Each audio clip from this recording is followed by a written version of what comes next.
नमस्कार, हिंदी कौशल चैनल में आप सभी का स्वागत है। मैं एक बार पुनः प्रस्तुत हूँ आप सभी के समक्ष अपनी एक नई कक्षा में एक नई शीर्षक के साथ। और आज की कक्षा में मैं आपके लिए लेकर आ रही हूँ राम नरेश त्रिपाठी जी द्वारा रचित कविता पथिक। पथिक कविता एक प्राकृतिक सौंदर्य पर आधारित कविता है। इस कविता में प्राकृतिक सौंदर्य का वर्णन किया गया है। सूर्योदय के समय जब सूर्योदय हो रहा होता है तो उस समय का वर्णन इस कविता में कवि द्वारा किया गया है। तो आइए शुरू करते हैं आज की कक्षा और पढ़ते हैं पथिक कविता जो कि राम नरेश त्रिपाठी जी द्वारा रचित है। और आज की कक्षा में हम पथिक कविता की संदर्भ सहित व्याख्या करेंगे और साथ ही साथ इस कविता का भाव सौंदर्य और शिल्प सौंदर्य भी जानेंगे। तो हमेशा की तरह आज की कविता की शुरुआत भी करेंगे काव्य पाठ से।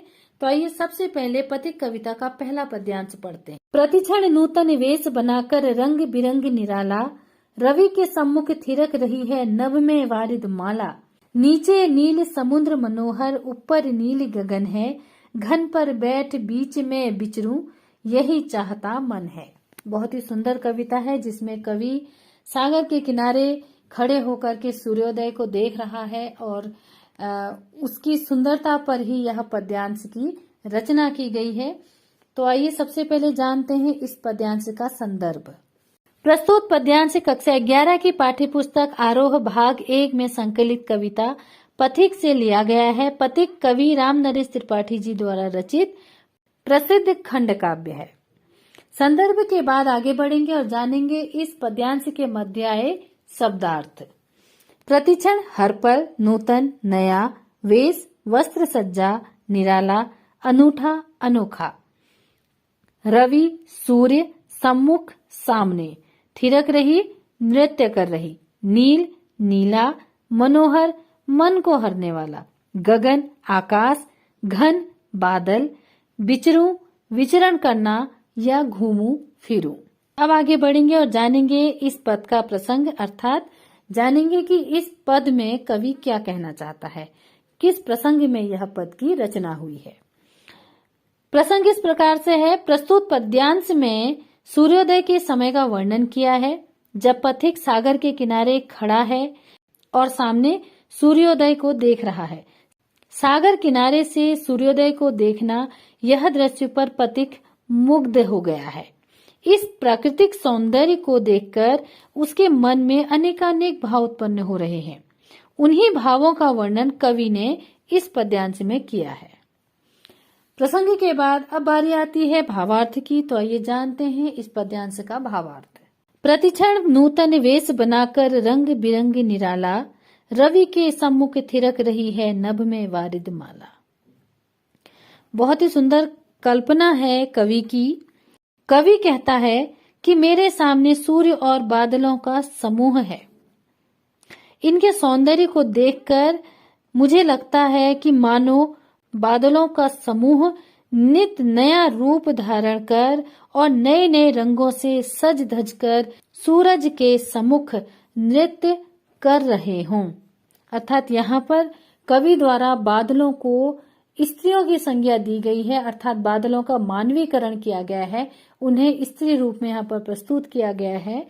तो कवि उन बादलों के समूह को देखकर कह रहा है कि इन बादलों को देखकर मुझे ऐसा लगता है कि मानो यह बादल रूपी स्त्रियां नित नया नया रूप धारण करके नए नए रंगों से सज धज कर सूर्य के सम्मुख नृत्य कर रही हों। नीचे नील समुद्र मनोहर, ऊपर नील गगन है, घन पर बैठ बीच में विचरूं, यही चाहता मन है। आगे कवि कहता है कि नीचे तो नीला समुद्र है जो अति मनोहारी है, जो मन को मोहने वाला नीला समुद्र नीचे है और ऊपर नीला गगन है, अर्थात नीला आकाश है। अर्थात कवि का कहना है कि नीचे मनोरम नीला समुद्र है और ऊपर विस्तृत विशाल नीला आकाश है। और ऐसे में मेरा मन चाहता है कि मैं बादलों के बीच बैठकर आनंद विहार करूं। ऐसे में कवि ने यहाँ पर अपनी इच्छा प्रकट करते हुए कहा है कि नीचे नीले समुद्र को देखकर, ऊपर नीले आकाश को देखकर ऊपर बादलों के समूह को देखकर जो नित्य नया नया रूप धारण कर रहे हैं, नया नया रंग धारण कर रहे हैं, तथा सामने सूर्योदय को देखकर मेरा मन कर रहा है कि मैं बादलों में बैठकर विहार करूं। भावार्थ के बाद आइए अब जानते हैं इस पद्यांश का भाव सौंदर्य। आकाश में सूर्य और बादलों की लुका छुपी चल रही है। कवि ने सूर्य को पुरुष तथा बादलों को स्त्रियों की संज्ञा दी है। जब सूर्य बादलों के बीच छिप जाता है तो बादल अलग अलग आकार प्रकार के रंग बिरंगे से दिखाई देते हैं। तो यहाँ कवि ने सूर्य पुरुष के सामने वारिद माला अर्थात स्त्रियों का सज धज कर नृत्य करने की अद्भुत कल्पना की है। भाव सौंदर्य के बाद आगे बढ़ेंगे और जानेंगे शिल्प सौंदर्य। रंग बिरंग निराला थिरक रही है, नीचे नील नीला गगन, बीच में बिचरू में अनुप्रास अलंकार है। सूर्य व बादलों का मानवीकरण किया गया है अतः पद्यांश में मानवीकरण अलंकार है। भाषा संस्कृत निष्ठ कोमल व मधुर है। तो इसी के साथ हमारा यहाँ पर पहला पद्यांश समाप्त होता है। आइए अब आगे बढ़ते हैं दूसरे पद्यांश की ओर और सबसे पहले हम दूसरे पद्यांश का पाठ करेंगे। रत्नाकर गर्जन करता है, मलया नील बहता है, हरदम यह हौसला हृदय में प्रिय भरा रहता है। इस विशाल विस्तृत महिमामय रत्नाकर के घर के कोने कोने में लहरों पर बैठ फिरूं जी भर के। बहुत ही सुंदर कल्पना है कवि की, जिसमें कवि ने यहाँ पर सागर का वर्णन किया है। तो इससे पहले कि हम इसका भावार्थ जाने, सबसे पहले दृष्टि डालते हैं इस पद के शब्दार्थ पर। शब्दार्थ कुछ इस प्रकार से हैं। रत्नाकर अर्थात सागर या समुद्र, मलयानिल मलय पर्वत से उठने वाली सुगंधित पवन, गर्जन गर्जना, हरदम हर वक्त, हौसला उत्साह, विस्तृत फैली हुई, महिमामय महान या गौरवशाली। शब्दार्थ के बाद आगे बढ़ेंगे और जानेंगे इस पद का प्रसंग। प्रस्तुत पद्यांश में कवि सागर किनारे सूर्योदय को देख रहा है तथा समुद्र में गंभीर गर्जन व मलयानिल पवन का वर्णन करते हुए अपनी प्रिय को संबोधित कर रहा है। तो आगे बढ़ते हैं और देखते हैं कि कवि अपनी प्रिय को संबोधित करते हुए क्या कहता है। रत्नाकर गर्जन करता है, मलयानिल बहता है। कवि आगे कहता है कि मेरे समक्ष रत्नाकर अर्थात सागर गर्जन कर रहा है तथा मलयानिल अर्थात मलय पर्वत को स्पर्श कर आने वाली सुगंधित पवन बह रही है। हरदम यह हौसला हृदय में प्रिय भरा रहता है। यहाँ पर पथिक जो है वह सागर के गर्जन तथा मलय पर्वत को स्पर्श कर बहने वाली सुगंधित हवाओं पर मुग्ध है। तो इन्हें देखकर वह अपनी प्रिय को संबोधित करते हुए कहता है कि हे प्रिय, इन्हें देखकर मेरे हृदय में हरदम एक उत्साह भरा रहता है, एक हौसला भरा रहता है कि इस विशाल विस्तृत महिमामय सागर के घर के कोने कोने में लहरों पर बैठ फिरूं जी भर के। आगे कवि अपनी बात को पूरी करते हुए कहता है कि हे प्रिय, सागर के गर्जन और मलय पर्वत को स्पर्श कर बहने वाली सुगंधित पवन को अनुभव कर मेरे मन में यह उत्साह भरता है कि मैं सागर की लहरों पर बैठकर सागर के घर के कोने कोने का विचरण करूं, विहार करूं, सागर के घर का कोना कोना देखूं, सागर के घर के कोने कोने पर घूमूं फिरूं। भावार्थ के बाद अब आगे बढ़ेंगे भाव सौंदर्य की ओर और जानेंगे इस पद्यांश का भाव सौंदर्य। पद्यांश में प्रकृति सौंदर्य का बड़ा ही मन भावन वर्णन हुआ है।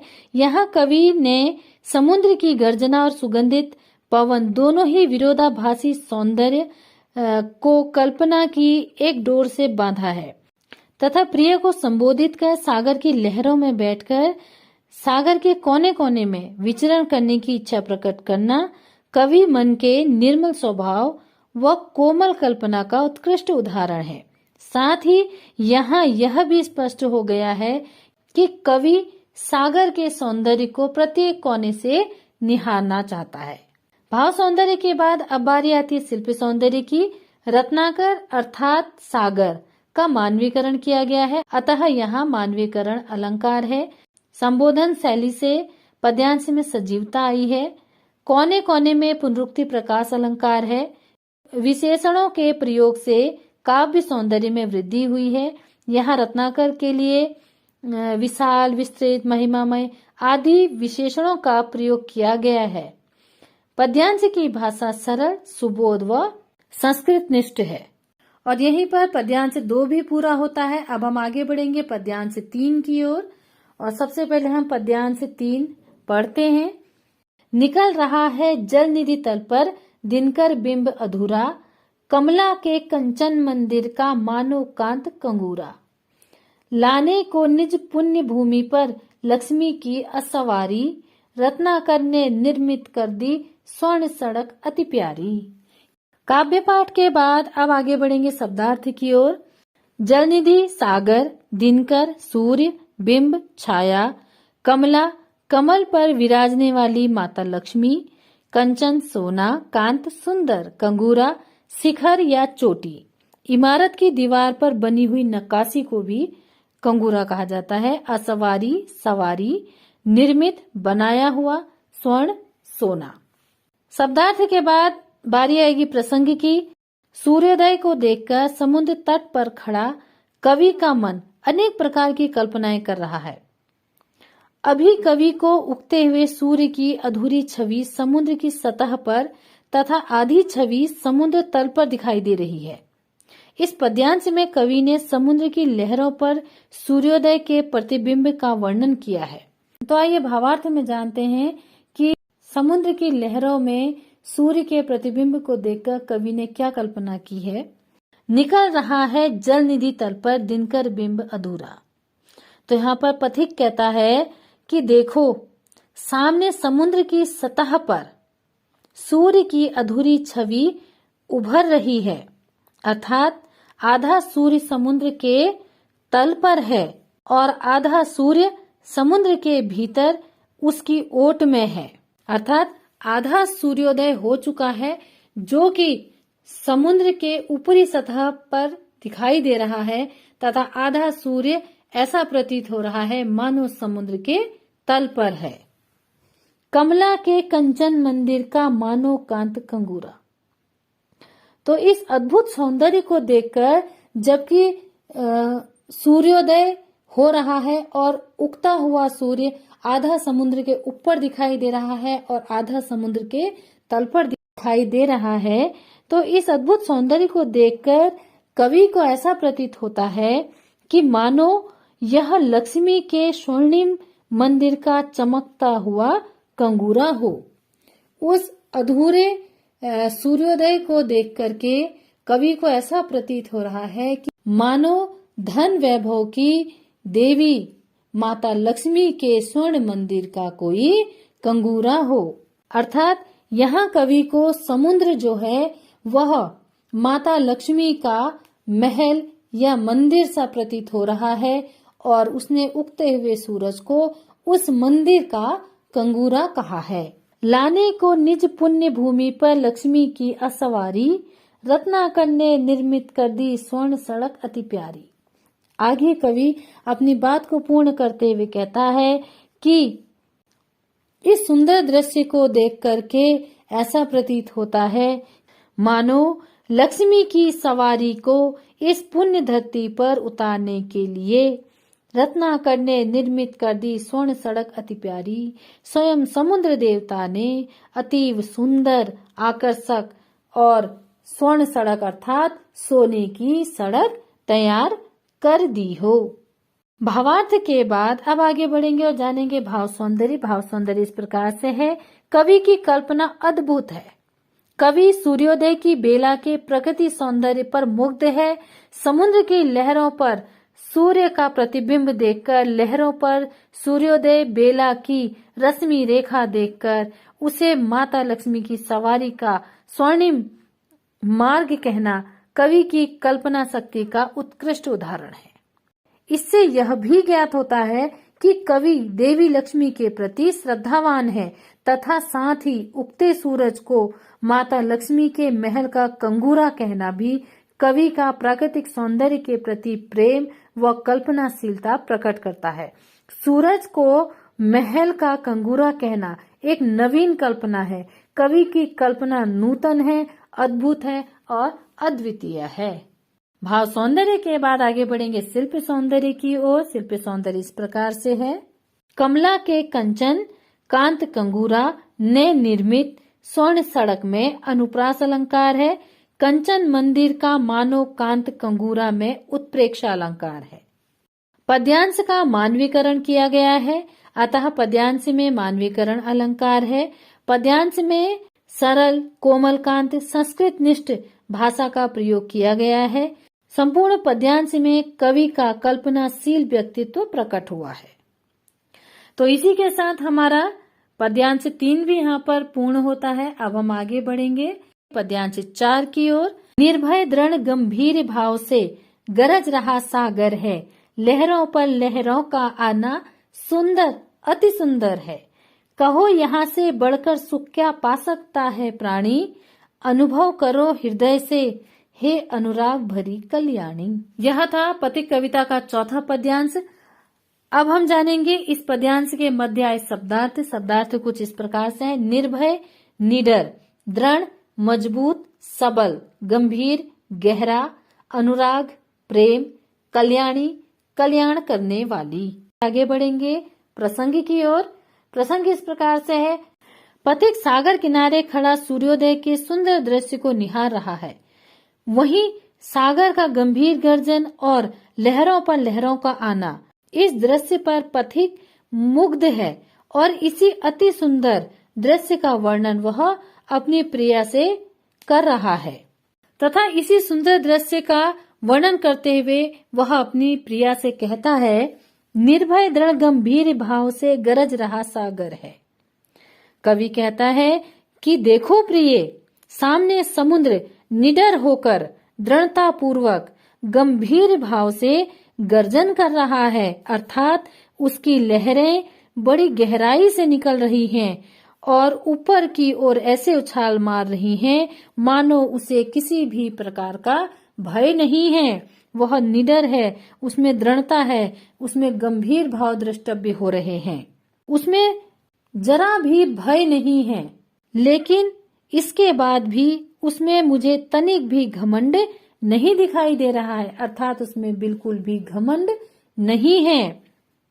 लहरों पर लहरों का आना सुंदर अति सुंदर है। आगे कवि कहता है कि समुद्र पर एक लहर के बाद दूसरी लहर चली आ रही है, अर्थात लहरों पर लहरों का आना, एक लहर के बाद दूसरी लहर आ रही है। यह दृश्य सुंदर अति सुंदर है, अर्थात बहुत ही सुंदर दृश्य है। कहो यहाँ से बढ़कर सुख क्या पा सकता है प्राणी। हे प्रिय, अब तुम ही बताओ, क्या इस सौंदर्य को निहारने से बढ़कर कोई और सुख क्या कोई भी प्राणी कहीं पा सकता है। अनुभव करो हृदय से हे अनुराग भरी कल्याणी। कवि अपनी प्रिया को संबोधित करते हुए कहता है कि हे मेरी प्रेममयी मंगलमयी कल्याणकारी प्रिया, अब तुम भी इस सौंदर्य को अपने हृदय से अनुभव करो और बताओ, क्या इस संसार में इस सौंदर्य के दर्शन से बढ़कर कोई और सुख हो सकता है। क्या कोई प्राणी इस प्राकृतिक सौंदर्य को निहारने से बढ़कर कोई और सुख इस संसार में प्राप्त कर सकता है। यहाँ पर कवि ने संसार के सभी सौंदर्य से ऊपर प्राकृतिक सौंदर्य को माना है। भावार्थ के बाद अब हम आगे बढ़ेंगे भाव सौंदर्य की ओर। भाव सौंदर्य इस प्रकार से है। कवि की कल्पनाशीलता उत्कृष्ट कोटि की है। कवि को सागर की गर्जना में निर्भीकता, दृढ़ता, गंभीरता आदि गुण दिखाई दे रहे हैं। कवि को सागर में क्रोध व घमंड नहीं दिखता है। साथ ही सागर की लहरों पर लहरों का आना अर्थात लहरों का उठना गिरना कवि को अपनी ओर आकर्षित कर रहा है। कवि चाहता है कि उसकी प्रेयसी भी इस प्रकृति सौंदर्य के प्रिय दृश्य की मनोहरता में उसके साथ सम्मिलित हो। भाव सौंदर्य के बाद अब आगे बढ़ेंगे शिल्प सौंदर्य की ओर। कहो यहाँ से बढ़कर सुख क्या पा सकता है प्राणी। में प्रश्न पूछकर प्राकृतिक सौंदर्य को श्रेष्ठ बताया गया है। संबोधन शैली के प्रयोग से पद में सजीवता आई है। समुद्र की उठती गिरती लहरों का चित्रण अति सुंदर है तथा लहरों पर लहरों का आना कहकर कवि ने लहरों का सजीव चित्रण किया है। भाषा शैली में गतिशीलता है। सुंदर अति सुंदर की आवृत्ति प्रकृति सौंदर्य के प्रति कवि के मनोभावों की पुष्टि करती है। तो इसी के साथ पथिक कविता का चौथा पद्यांश यहीं समाप्त होता है। आज की कक्षा में हमने पथिक कविता के प्रथम के 4 पद्यांशों का अध्ययन किया, जिसमें हमने उन सभी पद्यांशों के मध्य शब्दार्थ जाने, संदर्भ जाना, प्रसंग जाना तथा साथ ही हमने कविता का भावार्थ जाना और भाव सौंदर्य, शिल्प सौंदर्य पर भी एक एक दृष्टि डाली। और इसी के साथ हमारी आज की कक्षा यहीं समाप्त होती है। बहुत जल्द मिलती हूँ अपनी अगली कक्षा में पथिक कविता के आगे के 4 पद्यांशों के साथ। तो तब तक के लिए थोड़ा सा इंतजार। और एक बात कभी न भूलें, मैं हमेशा कहती हूँ कि हिंदी हमारी राष्ट्रभाषा है। हिंदी भाषा पर गर्व करें। धन्यवाद।